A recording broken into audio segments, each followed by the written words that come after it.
Wild turkey cacciatore is a take on one of my favorites, chicken cacciatore. Cacciatore just means hunter in Italian. You can see the ingredients, the peppers and onions and tomatoes. Together, they make a beautiful combination. The heartiness from mushrooms, the sweetness from peppers and onions, and the acidity from these tomatoes balance it out nicely. It's nice because I've got an entire wild turkey here all bone in, and that's something classic for the cacciatore. Because it's going to be cooked over some time, you get really great flavor from the bones. So the first thing that I want to do is I want to start with a little bit of all-purpose flour.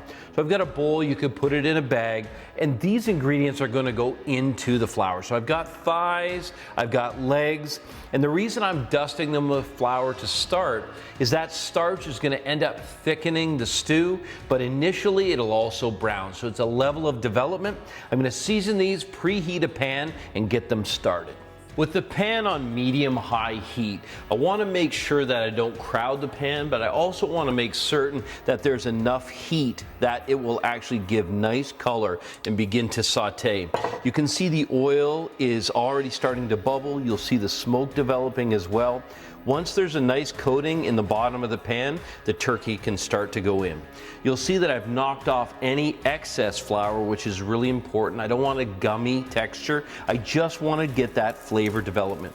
Now, when they go in the pan, automatically the heat starts rolling, the smoke starts coming, and what we want to do is just get everything in there to develop really great color.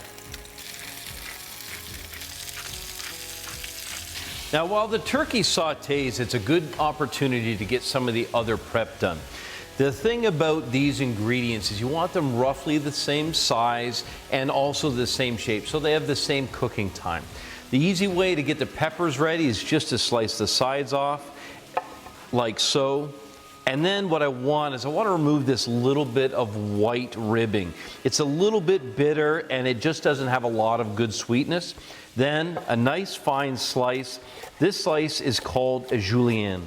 This is nice, it's bite-sized. When it's sauteed, it'll be tender and easy. It's not too big to eat. And we can do the same cuts with the onion. Starting off by removing the tip and the root, then lying it flat, slice right in half.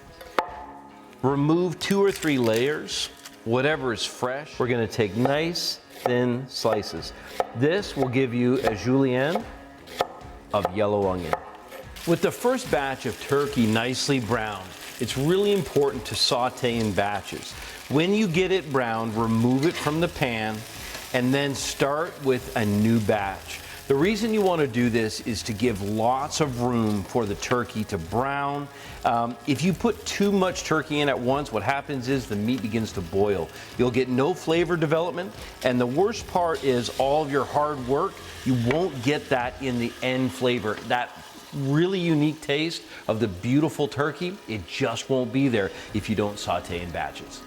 With the onions and peppers prepped, it's time to get into the mushrooms and tomatoes. Now, one of the things that you'll see is I've got the mushrooms and tomatoes separated from the peppers and the onions. The peppers and the onions will take a little bit of time to develop the sweetness, so they'll be the first to go in the pan. Then I'm going to follow up with the mushrooms and tomatoes. The mushrooms are really simple to prep, just literally trimming the stem, making sure to brush off any soil. So you have this tendency to want to wash the mushrooms. Don't. Just brush them off. Much of the flavor's on the outside of the mushroom, so it's really important not to wash them. Then all I want to do is quarter the mushrooms because I want something bite-sized. Next, the tomatoes. It's going to be a really simple preparation by first of all removing the core, then slicing them in quarters, and removing the seeds. Now, you don't have to remove the seeds, but it's something that I always do. There's a lot of acidity there, and what you're left with is that beautiful red meaty flesh that has incredible flavor, but when it's sauteed, it'll also have really good texture.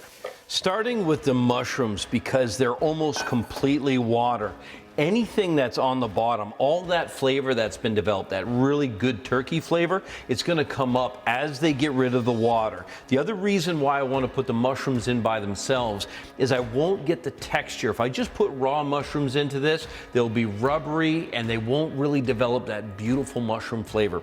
Sauteed, let's face it, there's nothing better than sauteed mushrooms. One of the tendencies when you saute is to continually stir, but it's really important to not touch whatever's in the pan while sauteing. Now you can see in this pan how much flavor has been developed and how incredible the mushrooms look. But what I'm going to do is just literally take them out. I'll put them with the turkey. And if I was to just add the onions and peppers in at this time, there's so much liquid in the onions and peppers that rather than just getting rid of the liquid, I would lose all the texture from these mushrooms. So with the mushrooms set aside, have a look how beautiful this is. I'm going to put these in. Anything that was left in the bottom of the pan in terms of flavor, well, it'll all be brought up by the liquid that's going to come out of these. With a little bit of salt and pepper, I'm going to saute these until they're visibly tender, till the onions are translucent, and until there's some really beautiful brown flavor development. When the peppers and the onions have browned nicely and are really fragrant, it's time to put the tomato paste in. Now, tomato paste is a raw product, and it's important to cook it.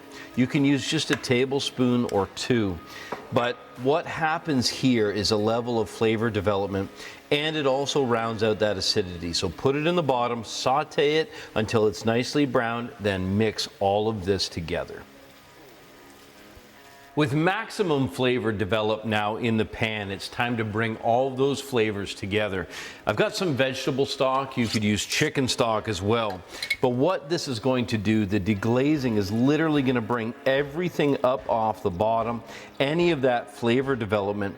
And what I'll do is I'll concentrate these flavors until this is almost dry again. But this is going to make sure there's none of those nice little crispy bits on the bottom that don't come up and get into the sauce.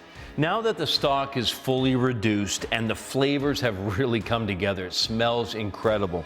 It's time to put in a few of the last ingredients that bring brightness and freshness. So the tomatoes and the mushrooms are going back in, but then it's time for the fresh herbs. So I'm going to strip in some beautiful fresh rosemary and some fresh oregano. 3 bay leaves are going to go in, and turkey's going to go back in. And then with everything nestled together, I'm going to make sure to put the lid back on so that when it goes onto the stove, the first technique we're going to be using is braising. And what braising does is really effectively break down any of the tissue left that's very, very poor in texture when it comes to the turkey. Then after about 30 minutes, we'll uncover it and reduce the sauce to the perfect consistency. That means that we've removed enough water from the stock that it's thick and voluptuous, and it's going to be beautiful to coat a little bit of rice that this can be served with, or that fresh turkey.